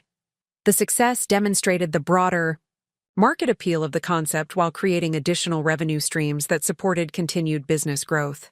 The cooking class program development provided another avenue for customer engagement, while creating educational opportunities that built deeper appreciation for the culinary techniques and cultural traditions that informed Corazon's approach. The classes attracted both amateur cooks seeking to improve their skills and culinary professionals interested in learning specific techniques. The television appearances and cooking demonstrations that resulted from the restaurant's success provided national exposure while establishing personal recognition as a culinary authority. The media opportunities required developing communication skills and public presentation capabilities that had never been part of my original career preparation, but the exposure significantly expanded the restaurant's customer base and industry recognition. The James Beard Award nomination for Rising Chef of the Year represented the highest level of professional recognition in the American culinary industry, acknowledging both individual achievement and the restaurant's contribution to regional cuisine development. The nomination process required extensive documentation of culinary philosophy, menu development, and community impact that demonstrated the comprehensive nature of the success that had been achieved. The award ceremony attendance provided opportunities to network with other leading culinary professionals while gaining exposure to innovative approaches and emerging trends that could inform future development strategies. The experience demonstrated that the success achieved in Austin had earned recognition at the national level among the most accomplished practitioners in the field. The mentorship program establishment created formal structures for supporting other aspiring culinary professionals, particularly those from backgrounds similar to my own who faced challenges in accessing traditional career development opportunities. The program provided practical guidance while building relationships that strengthened the broader culinary community. The supplier relationship development had evolved from basic vendor management to strategic partnerships that supported both quality objectives and community development goals. The emphasis on local sourcing and sustainable practices aligned with customer values while creating economic opportunities for regional producers and suppliers. The staff development program created career advancement pathways that retained talented team members while building organizational capabilities necessary for continued growth. The approach recognized that employee satisfaction and professional development were essential components of sustainable business success, particularly in the competitive restaurant industry. The financial management sophistication had grown to encompass multi-location operations, expansion planning, and investment analysis that supported strategic decision-making. The capabilities that had developed through necessity during the initial launch had evolved into comprehensive business management expertise that enabled consideration of increasingly complex growth opportunities. The brand recognition that Corazon had achieved within 3 years of opening represented a transformation from unknown startup to established market leader that had been accomplished entirely through merit and strategic execution. The success provided a foundation for continued expansion while demonstrating that exceptional achievement was possible through dedicated pursuit of excellence, regardless of initial financial resources or family support. The momentum of excellence that had characterized Corazon's development reflected the compounding effects of consistent quality, strategic thinking, and commitment to continuous improvement. Each success had created opportunities for additional growth while building the capabilities necessary to capitalize on those opportunities effectively. The journey from disinherited daughter to successful restaurateur had required developing skills and capabilities that extended far beyond culinary expertise to encompass comprehensive business leadership, strategic planning, and organizational management. The success had been achieved through independent effort while creating value that benefited employees, customers, suppliers, and the broader community. The foundation had been established for continued growth that would eventually create recognition, and success that would surpass any expectations that had been held for either Marcus or me when our parents had made their inheritance decisions. The momentum would continue building toward achievements that would ultimately force fundamental reconsideration of every assumption about potential, success, and the relative value of different approaches to building meaningful careers. The success of Corazon's expansion had created a curious phenomenon where two entirely separate narratives about the Martinez family's achievements were developing simultaneously within the same geographic region. While Isabella's restaurants were becoming recognized destinations throughout Central Texas, attracting customers from San Antonio, Austin, and Dallas, her parents remained completely unaware of her professional accomplishments or the growing reputation she had established in the culinary industry. The disconnect between Isabella's actual achievements and her family's perception of her career had grown increasingly pronounced as the restaurants gained prominence and recognition. Her parents continued to view her as struggling in an unstable industry, making impractical decisions that reflected poor judgment about career development and financial management. Meanwhile, industry professionals, food critics, and customers throughout Texas recognized her as one of the state's most accomplished young restaurateurs. This parallel existence was made possible by several factors that had converged to create complete separation between Isabella's professional success and her family relationships. The inheritance revelation had effectively terminated regular communication between Isabella and her parents, with contact limited to brief exchanges during major holidays and family emergencies. The emotional distance that had developed following their estate planning decisions meant that neither party made significant efforts to maintain detailed awareness of the other's circumstances. Additionally, Robert and Carmen Martinez had never developed significant interest in Austin's restaurant scene or contemporary culinary trends, viewing dining experiences primarily through the lens of convenience and familiarity rather than culinary exploration or cultural discovery. Their social circle in San Antonio consisted primarily of business associates, longtime neighbors, and family friends who shared similar conservative approaches to dining and entertainment preferences. The geographic separation between San Antonio and Austin, while relatively modest, had proven sufficient to create distinct social and professional circles that rarely intersected. Isabella's success was well known within Austin's food and hospitality community, but this recognition had limited overlap with the business and social networks that her parents navigated in their daily lives. Marcus had relocated to Houston, following his marriage and promotion to senior portfolio manager, creating additional geographic distance that reduced opportunities for family members to encounter information about Isabella's achievements through casual social interactions. His professional focus on financial services and investment management meant that he had minimal exposure to restaurant industry developments or culinary media coverage. The media attention that Corazon had received was primarily concentrated in food and lifestyle publications that targeted audiences interested in culinary experiences and restaurant culture. While the coverage had been extensive within these specialized channels, it had limited crossover into the general business and community publications that Robert and Carmen Martinez typically consumed for news and information about regional developments. Isabella had made deliberate decisions to maintain separation between her professional success and her family relationships, partly as protection against potential criticism or attempts to claim credit for achievements that had been accomplished entirely through independent effort. The inheritance experience had demonstrated that her parents' support was conditional and unreliable, making autonomous development preferable to risking interference or manipulation of her business decisions. The staff at both Corazon locations had been instructed to maintain discretion about Isabella's family background and personal relationships, particularly regarding any inquiries that might arise from customers or media representatives.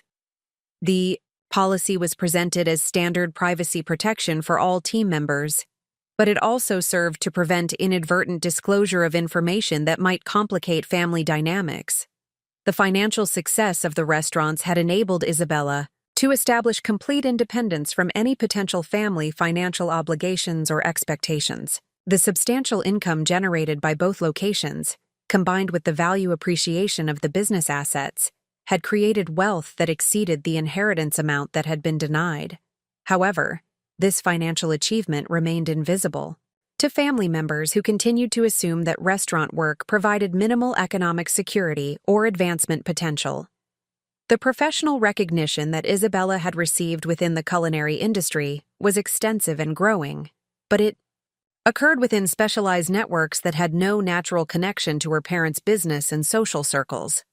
The James Beard Award nomination, positive reviews in national food publications, and speaking invitations at industry conferences represented significant achievements that remained unknown to the family members who had questioned her career viability.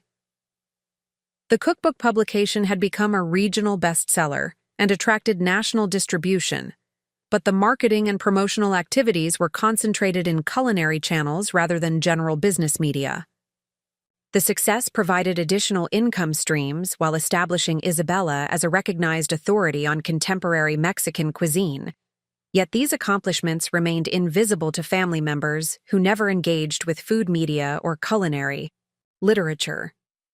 The development of Isabella's public profile as a chef and restaurateur had proceeded entirely separate from her identity as a family member, creating distinct personas that operated in completely different spheres.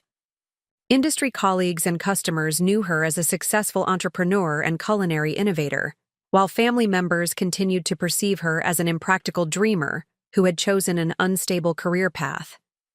Meanwhile, Marcus's career advancement had continued to generate the family attention and celebration that had characterized his professional development since college. His promotion to senior portfolio manager had been accompanied by increased responsibilities for high-net-worth client relationships and investment strategy development.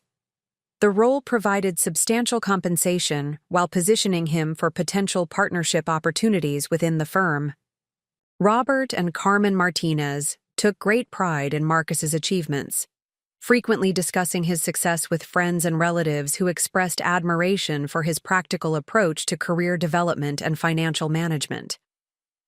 The conversations reinforced their satisfaction with the inheritance decisions they had made, as Marcus's progress seemed to validate their assessment that he possessed superior judgment about wealth management and long-term planning.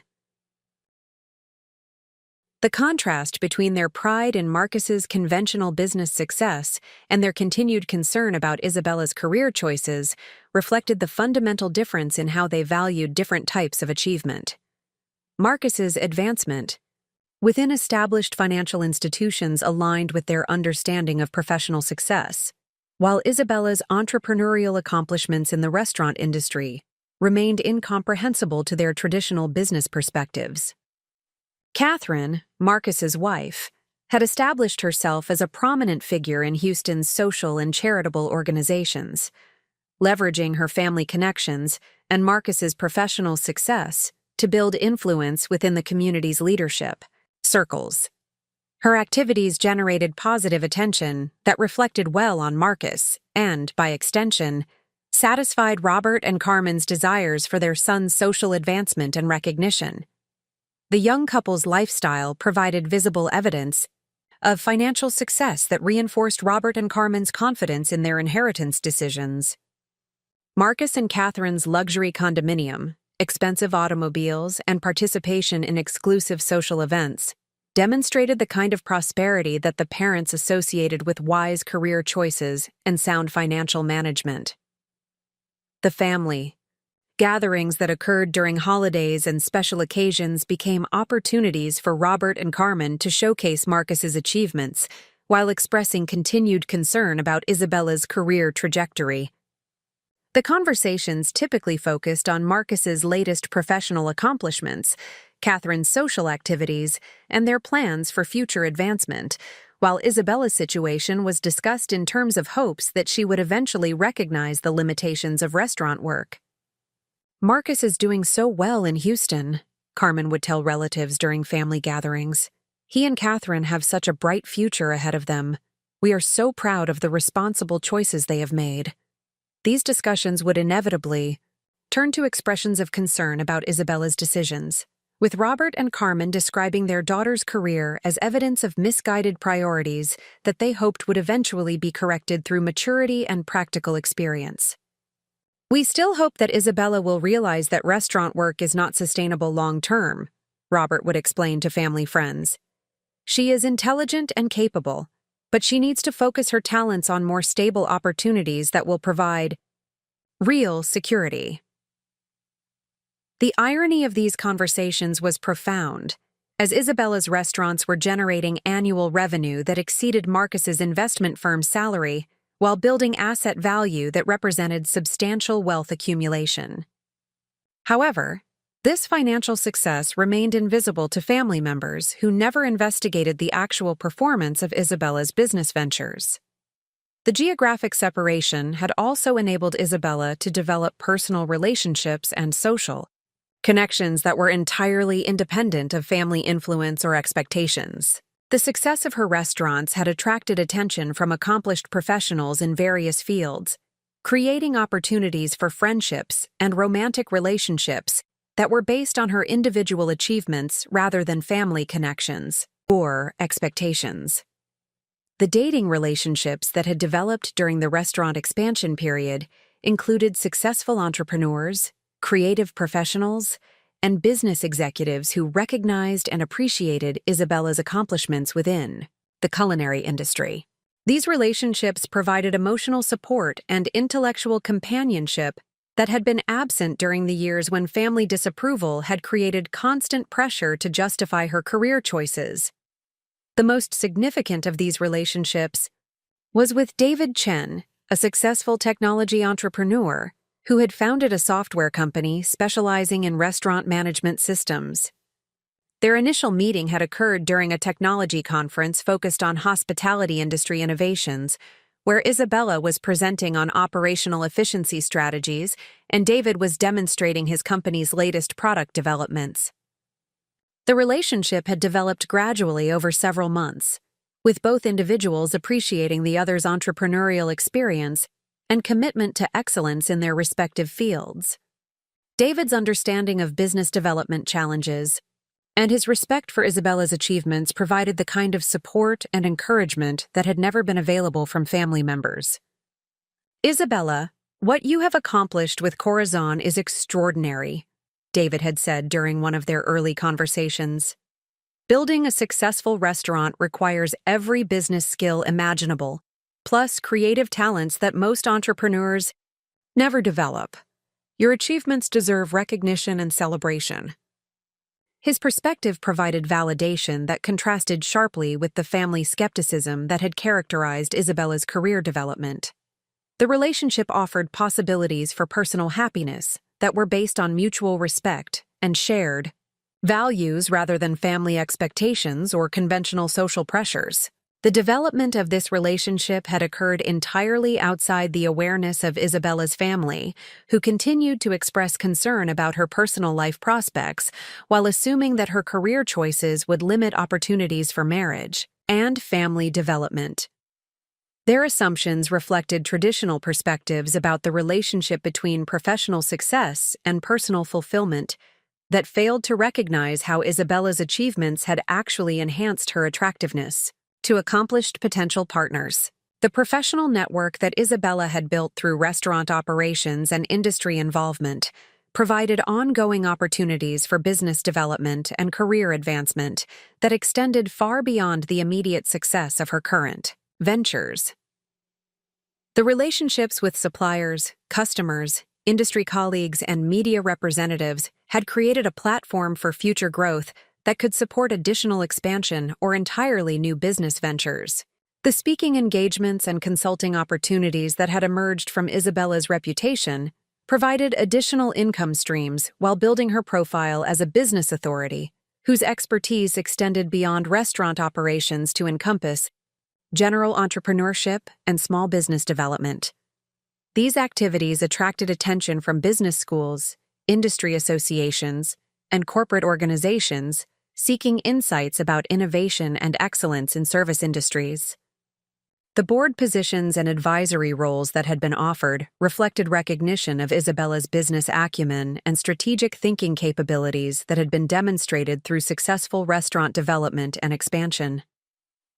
The appointments provided opportunities to contribute to other organizations while building relationships that could support future business ventures or investment opportunities. The wealth accumulation that had resulted from the restaurant's success had enabled Isabella to begin considering investment opportunities and business ventures that extended beyond the hospitality industry. The financial independence provided flexibility to explore diverse interests while maintaining the restaurants as stable income sources and wealth-building assets. The charitable activities that Isabella had begun supporting reflected her commitment to providing opportunities for other aspiring culinary professionals from backgrounds similar to her own. The scholarship programs and mentorship initiatives created positive community impact while building relationships with educational institutions and nonprofit organizations. The parallel worlds that had developed represented a fundamental disconnect between perception and reality that was sustainable only as long as the geographic and social separation continued to prevent intersection between Isabella's professional success and her family's awareness.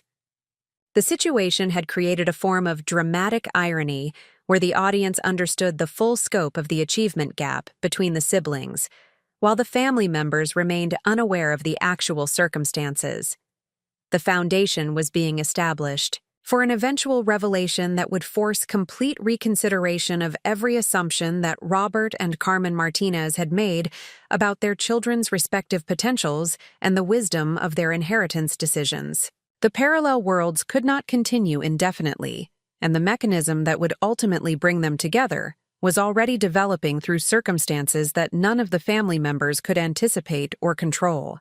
The remarkable success of Alma during its first 18 months of operation had established Isabella as a formidable presence in Austin's culinary landscape, while simultaneously validating every strategic decision made following her family's inheritance betrayal. The restaurant had achieved consistent profitability, earned critical acclaim, and attracted a loyal customer base that extended far beyond the immediate geographic area. More significantly, the financial performance had generated sufficient capital reserves to consider expansion opportunities that would transform a single successful restaurant into a comprehensive business enterprise. The growth trajectory that had emerged from Alma's operations exceeded all initial projections, while revealing market opportunities that had not been apparent during the original business planning process. The restaurant's unique positioning at the intersection of cultural authenticity and contemporary culinary sophistication had created demand patterns that suggested significant potential for replication in other markets throughout Texas and the broader Southwest region. Isabella approached the expansion planning process with the same methodical precision that had characterized Alma's development, conducting comprehensive market analysis and feasibility studies that would ensure sustainable growth rather than premature overextension. The lessons learned from establishing the original restaurant provided valuable insights about operational requirements, staffing strategies, and financial management that would inform decisions about additional locations and concept variations. The first major expansion opportunity emerged through an unexpected partnership proposal from Robert Chen, a successful real estate developer who had become a regular customer at Alma and had observed the restaurant's consistent performance over multiple quarters. Robert's development company specialized in mixed-use commercial projects that combined retail, dining, and residential components, creating integrated environments that supported sustained economic activity. Robert's proposal involved developing a flagship location for Isabella's restaurant concept within a major mixed-use development planned for San Antonio's Pearl District, an area that had been transformed from an industrial zone into one of the city's most desirable commercial and residential neighborhoods. The development would provide Isabella with a premium location while offering Robert's project the dining anchor that would enhance the overall development's appeal to potential tenants and residents. The partnership structure that Robert proposed was innovative and mutually beneficial, providing Isabella with access to prime real estate without requiring substantial upfront capital investment, while giving Robert's development project a proven dining concept that would contribute to the mixed-use environment's success. The arrangement included provisions for shared marketing efforts and operational synergies that would benefit both the restaurant and the broader development. The San Antonio market presented both opportunities and challenges that required careful analysis and strategic adaptation of the Alma concept to local preferences and competitive dynamics. While the city's substantial Hispanic population suggested strong potential appreciation for authentic Mexican cuisine, the market also included established restaurants with loyal customer bases and competitive pricing structures that would need to be considered in positioning and operational planning. Isabella conducted extensive market research in San Antonio, analyzing demographic patterns, dining preferences, and competitive positioning to ensure that the expansion would succeed in attracting customers while maintaining the profit margins necessary for sustainable operations. The research revealed significant demand for upscale Mexican dining experiences that combined cultural authenticity with contemporary service standards, exactly the market positioning that Alma had successfully established in Austin. The location within the Pearl District development offered exceptional advantages in terms of foot traffic, parking availability, and proximity to affluent residential neighborhoods and commercial centers. The area's ongoing transformation and substantial investment by the city and private developers suggested strong potential for continued growth and increasing property values that would benefit long-term restaurant operations. The design and construction process for the San Antonio location provided opportunities to refine and enhance the restaurant concept based on operational experience gained through 18 months of Austin operations. The kitchen layout incorporated improvements that would increase efficiency and capacity while maintaining the quality standards that had established Alma's reputation for culinary excellence. The dining room design reflected lessons learned about customer flow patterns, table configurations, and acoustical considerations that would optimize the dining experience while supporting revenue objectives through strategic capacity management. The aesthetic elements maintained the cultural authenticity and contemporary sophistication that defined the brand while adapting to the specific architectural characteristics of the Pearl District location. The staffing strategy for the San Antonio expansion involved a combination of experienced team members transferred from the Austin location and local talent recruited specifically for the new restaurant. The approach balanced operational consistency with local market knowledge, while providing career advancement opportunities for Austin staff members who had contributed to the original restaurant's success. The training program developed for multi-location operations incorporated standardized procedures and quality control systems that would ensure consistency across different locations while allowing for local adaptation where appropriate. The comprehensive training materials reflected the depth of operational knowledge that had been accumulated through practical experience, while creating resources that could support future expansion opportunities. The marketing strategy for the San Antonio launch emphasized Isabella's personal connection to the city as her hometown, while highlighting the culinary excellence and cultural authenticity that had earned recognition in Austin. The approach created emotional connections with potential customers who appreciated both exceptional dining experiences and meaningful personal narratives about entrepreneurial success. The grand opening of Alma San Antonio exceeded all expectations for customer response and media attention, with reservations fully booked for the first month of operations and positive reviews from food critics who praised both the consistency with the Austin location and the adaptations that reflected local market preferences. The financial performance during the initial quarter validated the expansion strategy while demonstrating the concept's broader market appeal. The success of the two-location operation created economies of scale in purchasing, administrative, functions, and marketing activities while generating cash flow that supported consideration of additional expansion opportunities. The operational complexity required more sophisticated management systems and organizational structures, but the increased efficiency and profitability justified the additional administrative overhead. Concurrent with the San Antonio expansion, Isabella had begun developing complementary business ventures that leveraged the brand recognition and operational expertise gained through restaurant operations.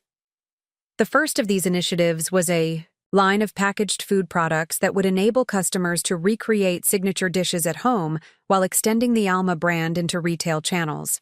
The product development process required collaboration with food manufacturers who specialized in restaurant-quality packaged goods, ensuring that the retail products maintained the flavor profiles and quality standards that defined the restaurant experience.